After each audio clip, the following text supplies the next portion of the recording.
아멘. 네, 오늘도 좋은 날입니다. 지금은 우리가 그리스도의 생활이란 무엇인가 이러한 테마로 말씀을 나누고 있습니다. 특별히 그리스도인의 생활은 바로 하나님을 표현하고 그리스도를 표현하고 그리스도를 사는 것이다.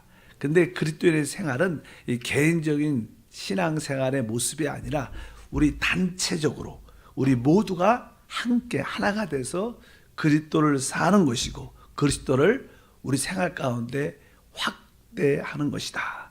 이런 뜻으로 말씀을 드렸습니다. 그래서 이제 그리스도의 정의는 그런 뜻으로 갖고, 그러면 그리스도 생활을 할 때 그 내용은 무엇인가? 사실 그리스도의 생활의 중심은 우리 그리스도이신 줄 믿습니다. 우리 주 예수가 누구신가? 바로 그분이 하나님께 기름 부음을 받으신 그리스도이십니다. 우리 창세기 1장 1절에 태초에 하나님이 천지를 창조하셨다 이렇게 말씀하고, 성경 계시록 마지막 절에 보면 또 주 예수의 은혜가 모든 자들에게 있을지어다. 뭐 하나님으로 시작해서 맨 끝에 주 예수로 끝나죠.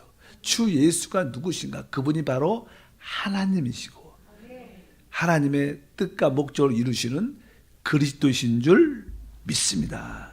그래서 이제 그 그리스도가 모든 것의 중심이고 바로 그분이 바로 하나님을 나타낼 뿐만 아니라 바로 성령을 통해서 우리 가운데 실제화 되시는 분이시다.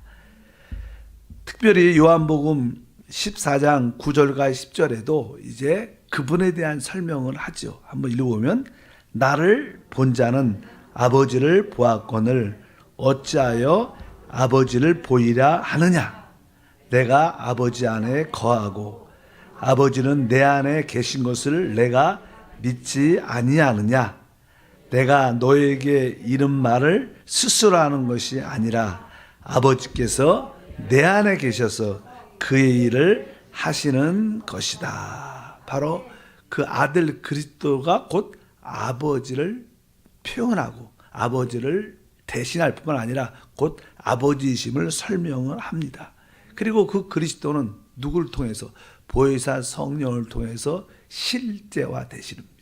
뭐 진리란 뜻은 원래 실제란 뜻이죠. 진리의 성령이 와야 모든 것이 참된 실체화가 됩니다. 참된 것을 가질 수 있죠. 그래서 16절부터 다시 읽어보니까, 내가 아버지께 구하겠으니 그가 또 다른 보혜사를 너희에게 주사 영원토록 너희와 함께 있게 하리니 그는 진리의 영이라. 세상은 능히 그를 받지 못하나니 이는 그를 보지도 못하고 알지도 못함이라. 그러나 너희는 그를 아나니 그는 너희와 함께 거하시며 또 너희 속에 계시겠음이라. 바로 진리의 영이신 다른 보혜사가 바로 그리스도를 증거하는 영인 줄 믿습니다.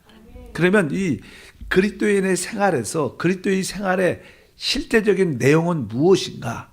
그것은 다른 것이 아니라 바로 그분이 체험하고 가지고 있는 모든 것을 우리가 누리고 또 그것을 맛보고 증거하는 것입니다. 그럼 그리스도 안에는 어떠한 내용들이 들어있을까요? 그분 안에는 일단 그분은 하나님이십니다. 즉 그분은 신성을 갖고 계십니다. 원래 그분은 원래 하나님이셨죠. 그래서 이 우주를 창조하시고 사람도 창조하셨습니다. 뭐 이 하늘과 땅을 창조할 때는 그분의 신성밖에 없었지만 이제 때가 돼서 하나님의 목적을 이루기 위해서 그분은 성육신을 하십니다. 시간으로 그분이 들어오셨죠. 사람으로 이 땅에 오셨습니다. 그럴 때 그분은 신성의 요소도 갖고 있지만 그분은 사람으로 오셨기 때문에 인성이란, 우리 같은 인성이란 모습을 가지고 오셨습니다.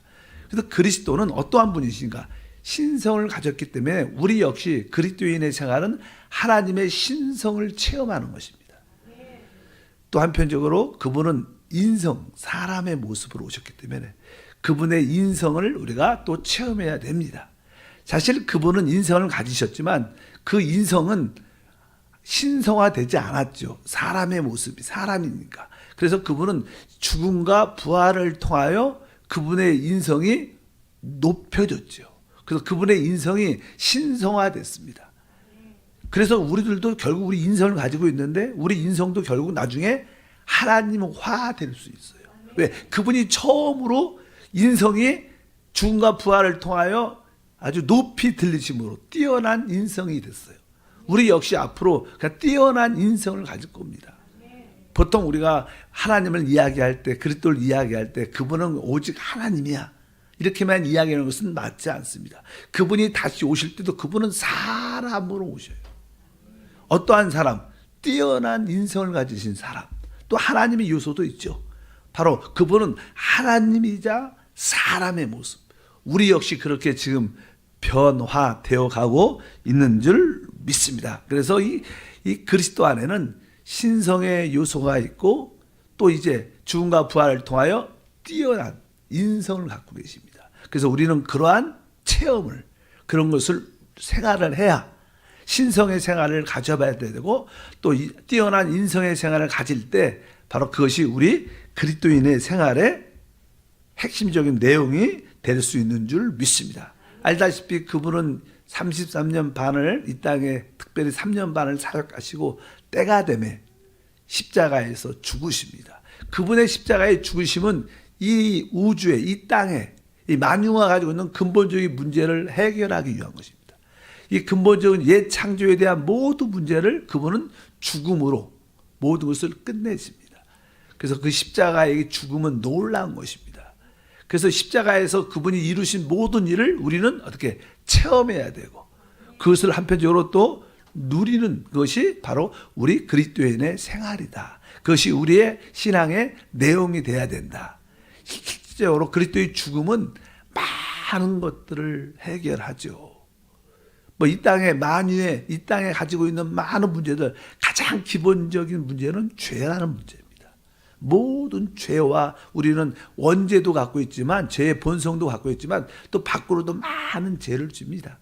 이런 근본적인 문제가 있으면 하나님의 뜻과 목적을 이룰 수 없기 때문에 그분은 바로 그분을 십자가의 단번에 제물로 드림으로 그 문제를 해결하시는 줄 믿습니다. 히브리서 9장 26절에 말씀하죠. 그리하면 그가 세상을 창조하실 때부터 자주 고난을 받아야 할 것이로되 이제 자기를 단번에 제물로 드려 죄를 없이 하시려고 세상 끝에 나타나셨느니라. 그러니까 보니까 자기를 단번에 제물로 드려 죄를 없이 하시려고, 바로 죄의 모든 문제를 해결하고 우리의 죄의 본성을 넘어서 우리가 범죄한 모든 죄들이 끝났습니다. 우리 과거, 현재, 이미 짓지 않은 미래의 모든 죄의 문제도 우리는 해결받은 겁니다. 바로 그것은 죽음의, 예수 그리스도의 십자가의 죽음을 통해서 같이 죄의 문제도 끝난 줄 믿습니다. 알다시피 우리는 외적인 그러한 죄의 모습만 갖고 있는 게 아니라 이 타락한 이 옛사람, 육신을 가지고 있습니다. 옛사람을. 우리 옛사람을 따라 살면 우리는 실패할 수밖에 없습니다. 왜? 옛사람의 주인은 사단이죠. 죄죠. 그래서 우리 주님은 우리를 실패케 하는 옛사람도 끝내십니다. 그래서 우리 보니까 로마서 6장 6절이죠. 우리가 알거니와 우리의 옛사람이 예수와 함께 십자가에 못 박힌 것은 죄의 몸이 죽어 다시는 우리가 죄에게 종노릇하지 아니하려 함이니.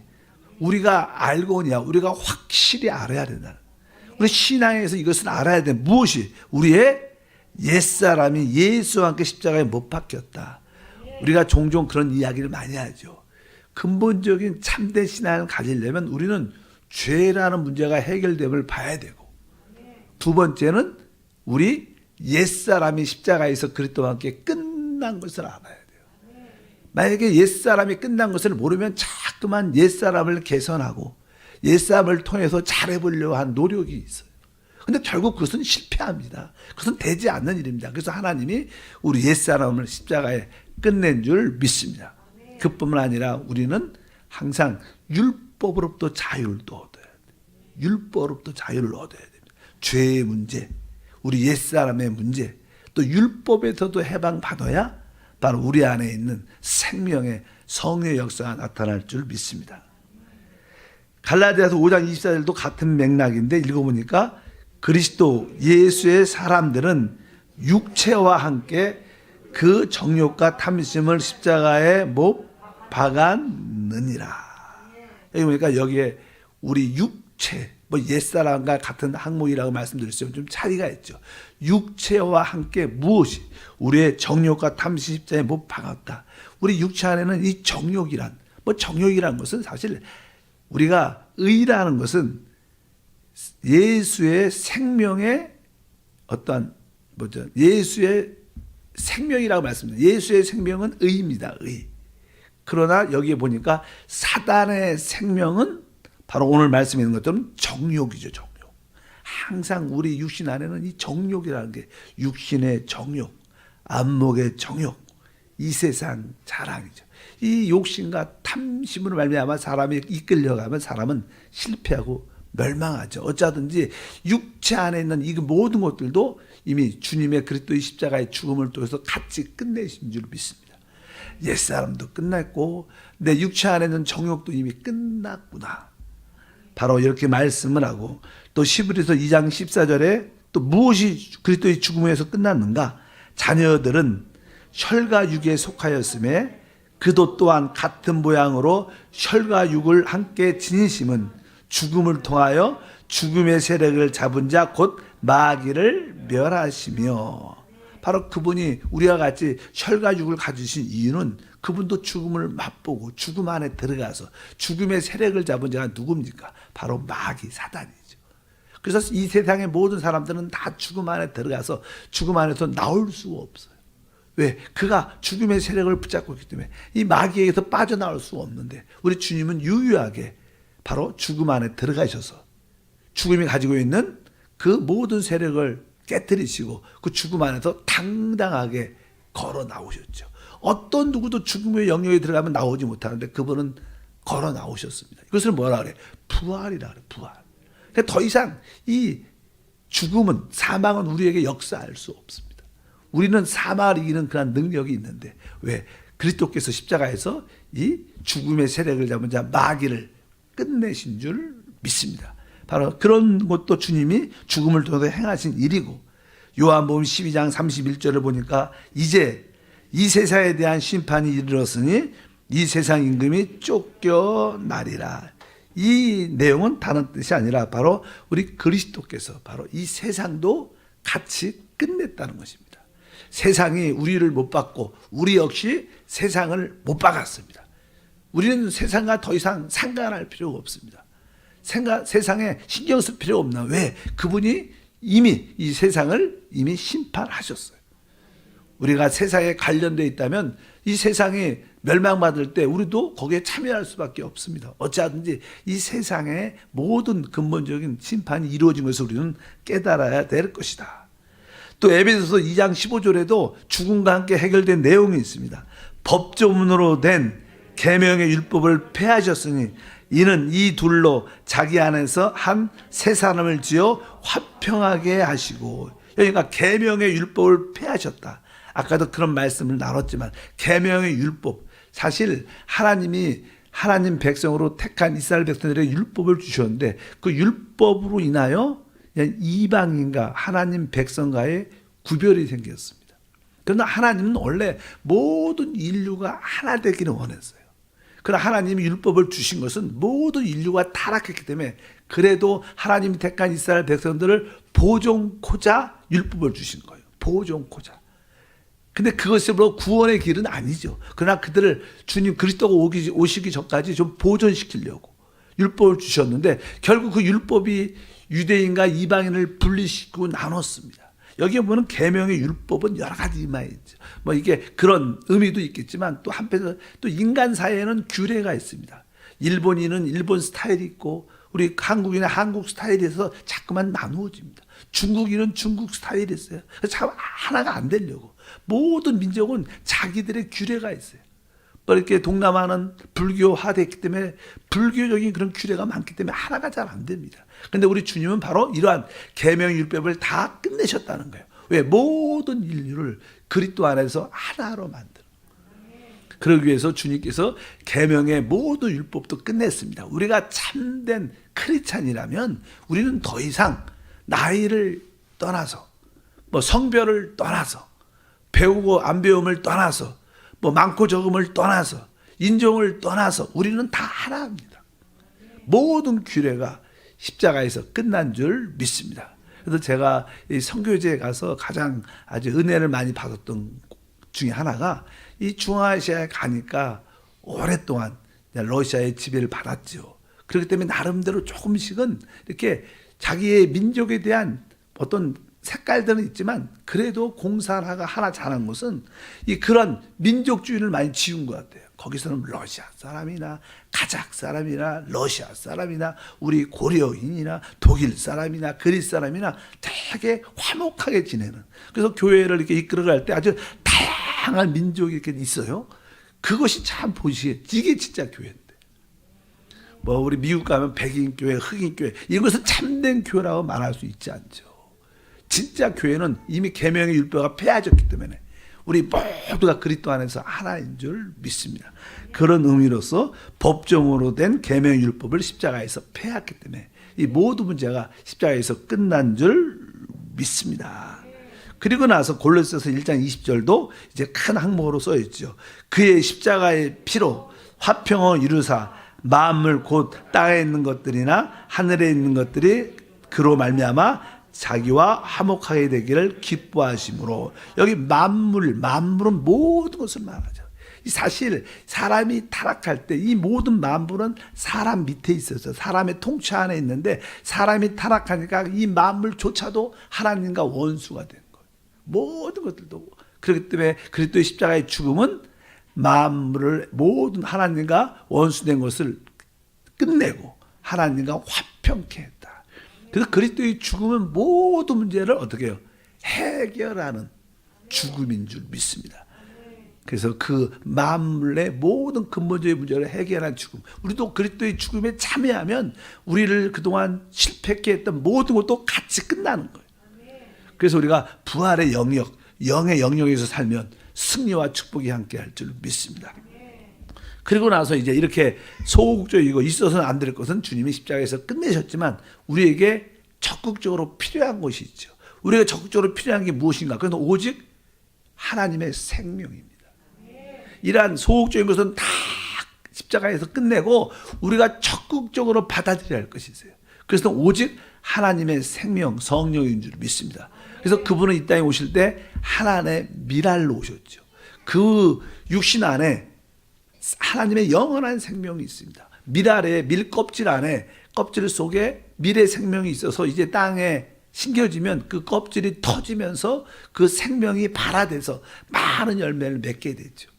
마찬가지로 우리 주님이 이 땅에 오셨을 때는 육신이란 껍질을 갖고 있었어요. 거기 안에 뭐가 있어? 하나님의 생명이 있었는데 십자가에서 그 육신의 껍질이 깨어짐으로 말미암아 그 안에서 하나님의 생명이 흘러나와 누구든지 주 예수를 믿으면 그 하나님의 영생을 얻을 수 있는 은혜가 함께한 줄 믿습니다. 요한복음 12장 24절 말씀이 그래서 주님이 말씀하신 겁니다. 내가 진실로 진실로 너에게 이르노니 한 알의 밀이 땅에 떨어져 죽지 아니하면 한 알 그대로 있고 죽으면 많은 열매를 맺느니라. 아멘. 그래서 소극적인 모든 것들은 십자가의 죽음을 위해서 끝났을 뿐만 아니라 우리에게 참된 필요, 하나님의 생명은 십자가의 죽음을 통해서 해방돼서 우리 모두에게 분배되고 우리는 그것을 영접할 수 있게 됐다. 그 십자가의 죽음은 놀라운 것입니다. 바로 근본적인 모든 문제가 해결된 줄 믿습니다. 그래서 우리에게 가장 이 그리스도인의 생활의 내용이 무엇이냐? 이 죽음, 십자가의 죽음을 내 것으로 체험하는 거예요. 신앙생활은 바로 십자가의 죽음을 내 것으로 체험하는 것입니다. 뭐 죄나 옛사람의 육신이나 이런 정욕들, 세상에 관련된 것들은 이미 끝났구나. 그러나 내 안에 하나님의 생명이 해방돼서 내 안에 하나님 생명으로 충만하구나. 그 생명이 영 안에 있으니까 나는 오직 영을 따라 사는 것이 최고의 축복인 줄 믿습니다. 이 우주에서 가장 큰 항목은 영이라는 거예요. 왜? 하나님은 영이셔요. 그러니까 여러분들이 이 영이라는 단어가 얼마나 위대하고 아주 귀할 뿐만 아니라 파워풀한 것을 알아야 돼요. 뭐 하나님이 원래 파워풀하죠. 근데 그분이 뭐예요? 영이셔요. 근데 우리에게 그 영이 있고 우리가 그 영을 따라 사는 것이 모든 신앙의 관건입니다. 여러분에게 그런 은혜가 있기를 바랍니다. 그리고 두 번째는 그분이 어때요? 죽으셨을 뿐 아니라 그분이 부활을 하시죠. 이 부활의 내용을 알고 그것을 내 생활로 적용을 해야 됩니다. 뭐 부활의 의미는 많이가 있지만 아주 중요한 세 가지 항목이 있습니다. 첫 번째 항목은 무엇이냐면 우리가 사도행전 13장 3절을 읽어보면 곧 하나님이 예수를 일으키사 우리 자녀들에게 이 약속을 이루게 하셨다 함이라. 시편 둘째 편에 기록한 바와 같이 너는 내 아들이라 오늘 너를 낳았다 하셨고, 우리 시편 2편에 보면 오늘 내가 너를 낳았도다 이런 말씀이 기록되어 있는데 이 말씀이 무엇을 예언했느냐? 그래서 다른 것이 아니라 예수님이 십자가에서 죽으시고 부활하실 때 그분에게는 아까 인성 얘기예요. 인성은 하나님화 되지 않았어요. 그분 인성은. 근데 그분이 십자가에서 죽음과 부활을 통하여 그의 인성이 신성화됩니다. 하나님화되면서 그 인성의 입장에서 그분이 처음 아들이 되는 첫 번째 아들. 그러니까 우리들도 이제 그의 하나님의 많은 아들들이 될 수 있는 길이 열렸다는 거예요. 그래서 우리는 영적으로 실제적으로 예수님이 우리의 형이에요. 형. 그건 뭐예요? 그분도 그 인성 안에서 하나님의 생명을 가졌고 우리들도 하나님 생명을 예수를 말미암아 갖게 됐으니까 동일한 생명을 가졌다는 거예요. 그분이 우리의 맏형이라는 것은 하나님이 볼 때는 맏아들이고 우리는 많은 아들들이고 우리 개인 사람으로 볼 때는 같은 형제 입장에서 볼 때는 그분이 맏형이고 우리는 많은 형제들인데 동일한 아버지의 생명을 가진 거예요. 바로 이것이 주님의 부활은 바로 예수님을 하나님의 아들, 우리를 하나님의 많은 아들들이 될 수 있도록 하나님이 부활하신 줄 믿습니다. 근데 부활은 우리에게 놀라운 축복을 갖게 되죠. 그래야만 이제 그리스도의 몸이 만들어지는 겁니다. 그리스도는 머리시고 그분에게 많은 지체들이 있어야 되는데 그 지체들이 바로 주님의 부활을 통하여 우리에게 생명을 갖게 된 줄 믿습니다. 그래서 베드로전서 1장 3절에 그런 맥락입니다. 읽어보니까 우리 주 예수 그리스도의 아버지 하나님을 찬송하리로다. 그의 많으신 국률대로 예수 그리스도를 죽은 자 가운데 부활하게 하심으로 말미암아 우리를 거듭나게 하사 산 소망 있게 하시며, 이 말씀에 보니까 바로 부활하게 하심으로 말미암아 예수 그리스도가 부활하심으로 말미암아 우리가 어떻게 됐어요? 거듭날 수 있다는 거예요. 그분이 부활하심으로 말미암아 그분의 생명이 우리 안에 들어올 수 있다는 거예요. 그 생명으로 태어날 수 있다는 거야. 예수의 부활은 우리를 거듭나게 하는 축복입니다. 예수가 부활했다는 것은 우리가 거듭나 다 하나님의 아들들이 됐다는 거예요. 우리가 예수의 죽음이 우리를 거듭나게 하는 게 아닙니다. 그분이 부활하심으로 말미암아 우리가 거듭나는 은혜를 입은 줄 믿습니다. 그래서 예수의 부활은 우리를 거듭나게 하고 하나님의 많은 아들들이 되게 하고 결국 우리가 그리스도의 몸이 될 수 있도록 하나님이 역사하시는 줄 믿습니다. 또 그분의 부활은 결국 다른 것이 아니라 그분이 죽음과 부활을 통하여 이제 살려주는 보혜사, 생명 주는 성령이 되실 거예요. 이것이 핵심이죠. 사실 우리 고린도전서 15장 45절에 보면 기록된 바 첫사람 아담은 생명이 되었단가 같이 마지막 아담은 살려주는 영이 되었다. 이 마지막 아담은 그리스도를 말하죠. 그리스도가 어떤 분이신가? 그분은 바로 살려주는, 바로 생명 주는 영입니다. 그래서 사실 우리는 주님께서 내가 아버지께서 너에게 다른 보혜사, 이 보혜사가 누군가? 생명 주는 영, 우리를 살려주는 영이죠. 그분이 부활하심을 알면 그분은 이제 생명 주는 영이 되신 줄 믿습니다. 그래서 우리 주님은 영이십니다. 바로 주님이 주는 영이시니 주의 영이 있는 곳에 자유함이 있다고 말씀하시는 줄 믿습니다. 이것이 부활에 대한 주님이 이루신 항목들입니다. 그래서 우리는 그리스도의 생활은 주님께서 이루신 이 세 가지 항목을 우리가 체험하는 거예요. 우리가 그러한 삶을 살아내는 줄 믿습니다. 내가 하나님의 많은 아들들 중에 하나구나. 그리고 내가 그리스도의 몸의 지체가 됐구나. 바로 그리스도는 생명 주는 영이니까 그분이 생명 주는 영으로 우리 안에 보혜사로 와시기 때문에 내가 그분을 마음껏 누리는 것이 우리의 참된 신앙생활이구나. 그것이 바로 부활에 대한 이야기입니다. 뭐 한 가지만 더하면 그분은 승천하시죠. 그분이 승천하신 이유가 있습니다. 여러분 우리 안에는요 사람이 타락했지만 우리는 여전히 주님이 이 몸이 영광스럽게 변화되기 전까지는 계속 육신을 갖고 있습니다. 육신 안에는 뭐가 있어요? 죄가 있고 사망이 있고 정욕이 있죠. 그래서 항상 우리 소극적인 것이 우리 안에도 있고 또 밖에는 이 공중에는 뭐예요? 땅에는 악한 더러운 귀신들이 있고 공중에는 악한 영들이 있어요. 항상 이러한 귀신들과 악한 영들이 우리를 밖에서 우리를 쓰러뜨리려고 역사합니다. 그래서 이것들을 우리는 초월해야 돼요. 넘어서야 돼요. 바로 주님의 승천은 바로 우리를 그 승천의 위치에 갖다 놓는 거예요.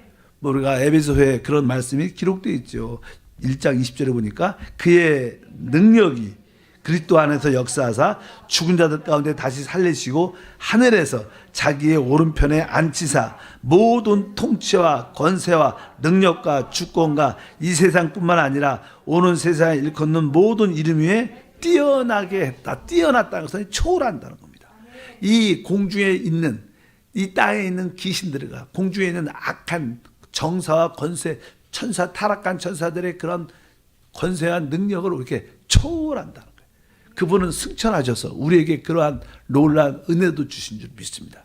그래서 우리의 신앙생활은 예수 그리스도의 죽음을 나의 신앙생활의 내용으로, 그분의 부활을 나의 신앙생활의 내용으로, 그분의 승천을 나의 신앙생활의 그리스도인 생활의 내용으로 받아들일 때, 그것을 체험하고 간증하고 누릴 때 우리는 바로 참된 신앙생활을 할 수 있게 될 줄 믿습니다. 하나님 감사합니다. 다시 한번 합당한 그리스도인의 생활을 보게 하시고 이제 우리 생활 속에서 그리스도를 살 때 개인적으로만 사는 게 아니라 우리 한세의 모든 권속과 형제 자매들과 함께 그리스도를 살게 하시고 그리스도를 간증하게 하시고 하는 나라를 이 땅에 이끌어오게 하옵소서. 주 예수 이름으로 기도함나이다. 아멘. 하늘에 계신